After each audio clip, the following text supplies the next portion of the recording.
Hey guys, what's up? It's your girl Blue, long time no talk. Anyways, today I'm making an impromptu video. Had no intention of making this video, but because of things that have conspired over the weekend, I now feel compelled to talk to you guys. I've been asked in the past to do reviews about shows that I like. A lot of you text me or DM me asking me, Blue, what are you watching on Netflix? Or what shows do you recommend? My plan was to start doing reviews of shows in the fall when the new shows come up. But COVID happened. And so I was like, oh, COVID's happening. That doesn't make sense anymore. I'll just do it next year. However, there are a few shows that I've been watching that have been so impactful and urgent in their subject matter. They've made me reconsider doing it now. The show that I'm talking about is called I May Destroy You. It's brilliant. Michaela Cole is brilliant. But I May Destroy You, if you guys don't know, it's a show about a writer who has gone viral and had a lot of success, and she's working on her second writing project.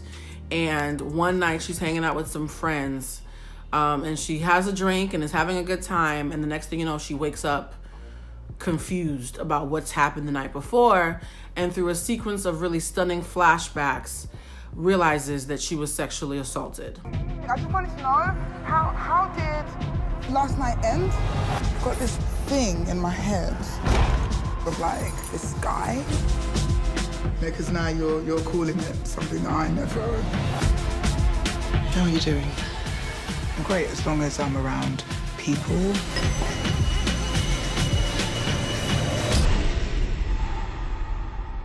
And despite knowing that was the subject matter, I still was not entirely prepared for just how jarring and true to life her execution of the show was going to be. Apparently, Michaela shared that she actually had gone through her own assault around the time that chewing gum was becoming hyper famous, and she, as the folklore would go, she wrote 194 scripts before she decided on the final 10 or so that ended up being part of the series.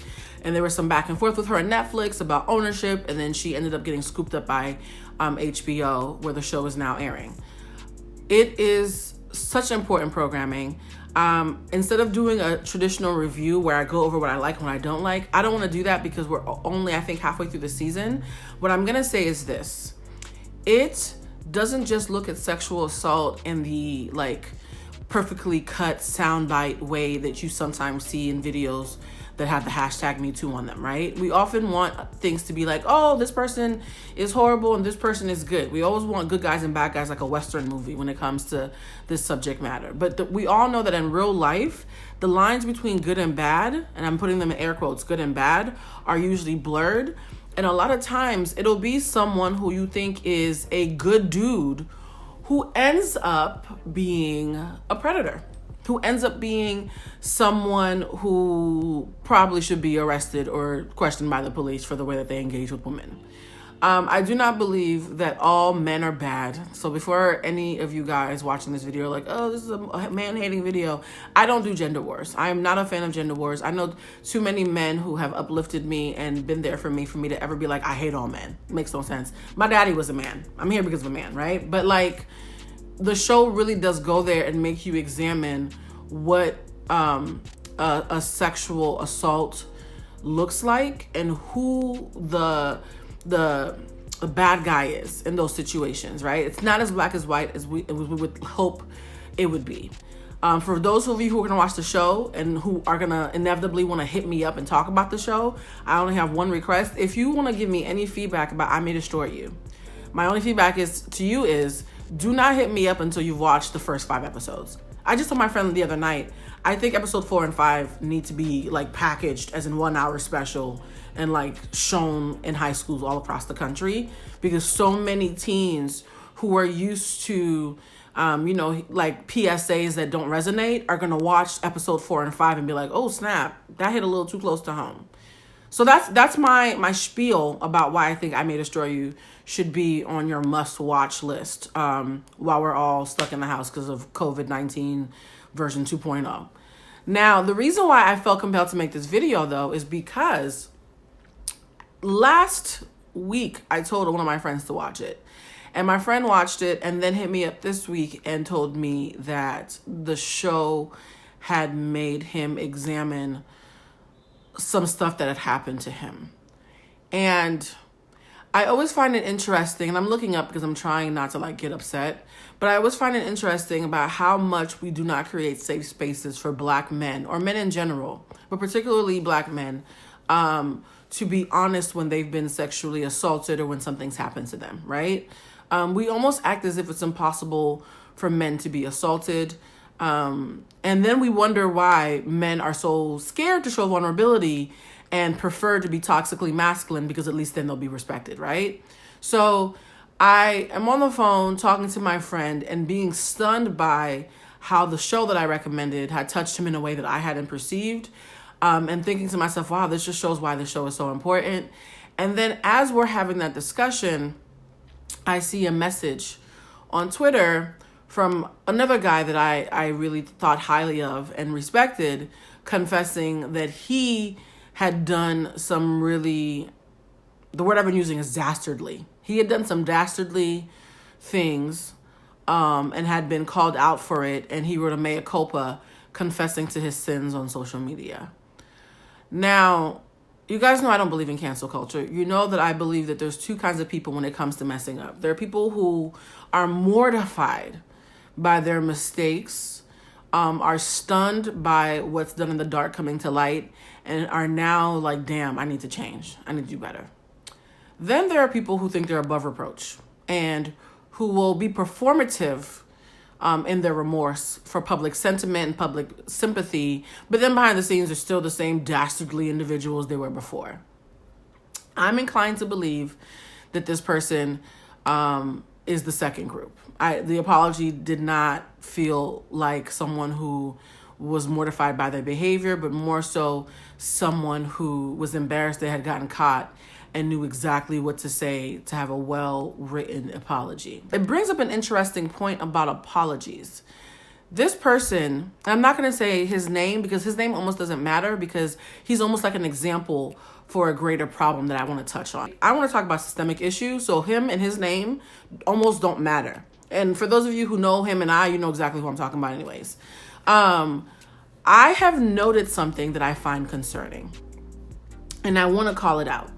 I may destroy you, exacerbated by the mea culpa that I had to read yesterday from someone that I had respect for, past tense, has brought to light a topic that I've been wanting to have, a discussion I've been wanting to have with you guys for a while, and I haven't been able to figure out how to have it.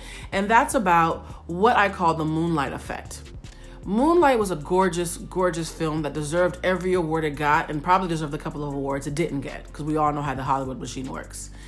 However, when that movie came out, it popularized a lot of concepts that activists and advocates have been talking about for forever, right? Words like toxic masculinity suddenly became buzzwords.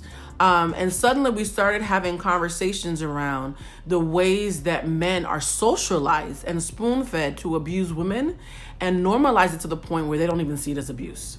And the ways that men are socialized to abuse themselves and to suppress their feelings and also not see that as abuse.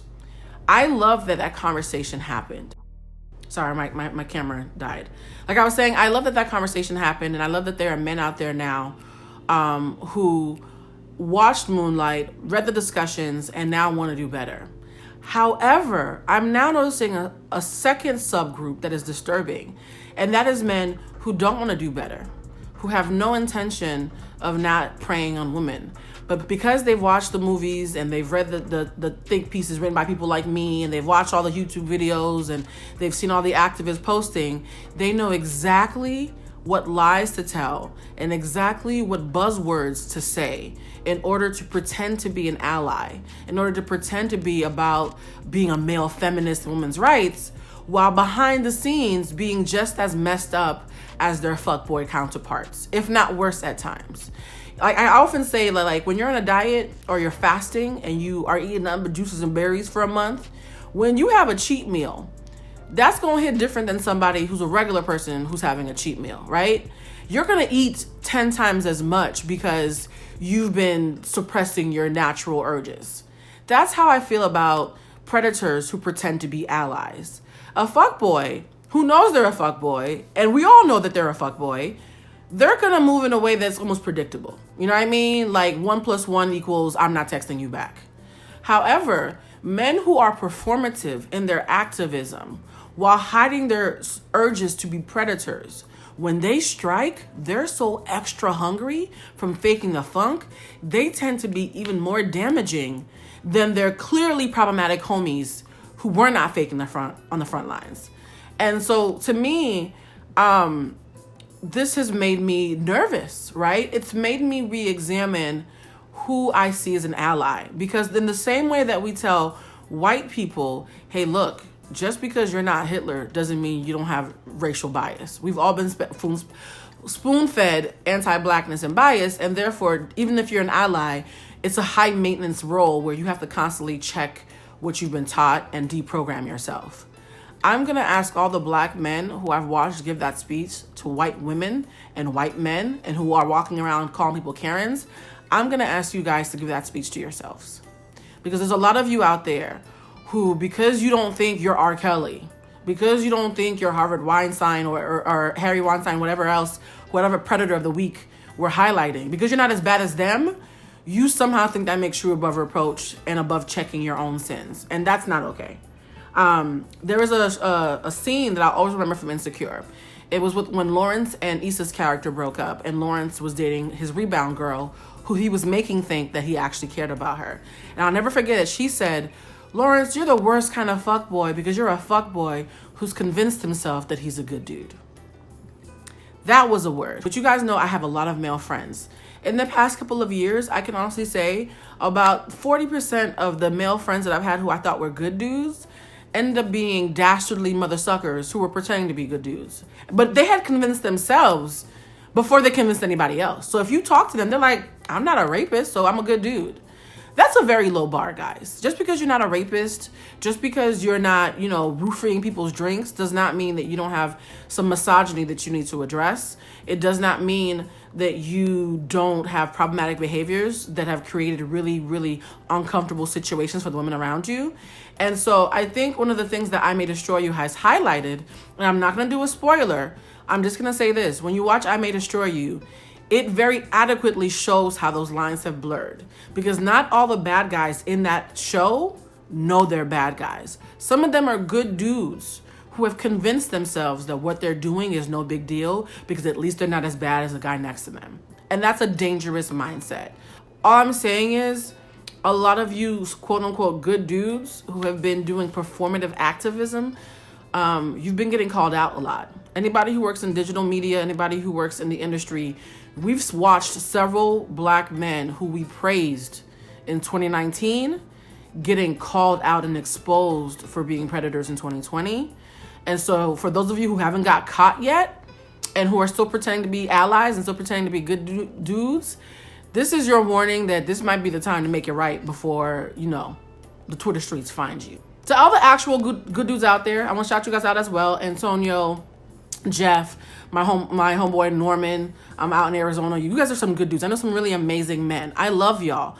But I'm going to ask you guys, it's not enough to be a good guy in 2020. In 2020, if you're a good man in this year, you need to be calling out the men who are not good. You need to be calling out your brothers. Because again, we always tell white people, hey, we need y'all to call out other white people because they're tired of hearing it from us. As a woman, I'm going to tell you on behalf of all the women who do not get the airtime that we deserve, on behalf of women like Breonna Taylor, whose, murderers are still walking the streets. We need men. We need good black men to call out bad black men. We need well-behaved black men to call out their brothers who are acting a fool because they're not listening to us. So yeah, that's my vent. I'm going to let this go. Love y'all. The ones of you who deserve it. I love y'all. And the ones of you who are on the verge of getting canceled, you in danger.